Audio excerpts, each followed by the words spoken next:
जगासमोरचे 8 मुख्य विषय की ज्याच्याशी आपल्या प्रत्येकाचं आयुष्य निगडीत आहे.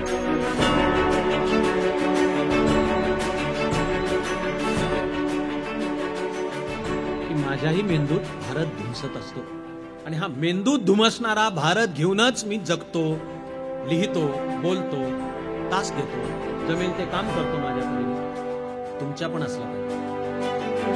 इकडे बघण्याच्या पर्स्पेक्टिव्हला मी नाव दिलंय वैश्विक भारतीय. ज्या दिवशी मनाला हा प्रश्न पडेल की हे काय विश्व, हे सगळं ते अस्तित्वात येतं म्हणजे काय, त्या या महाप्रचंड अतिविशाल विश्वाच्या एका कोपऱ्यातल्या, एका आकाशगंगेतल्या, एका सौर मालिकेतल्या, एका छोट्याशा ग्रहावरच्या एका देशातल्या एका कोपऱ्यात मी गच्चीवर असा उभा आहे, हा आकाशाचा घुमट असा उपडा ठेवलेला. ज्या दिवशी मनाला प्रश्न पडेल की हे काय लफडं आहे, हे सगळं रिडल ऑफ एक्झिस्टन्स, अस्तित्वाचं हे लचांड हे काय आहे, मी म्हणणार आहे त्या दिवशी समजून चालावं की आपला प्रवास चालू आहे.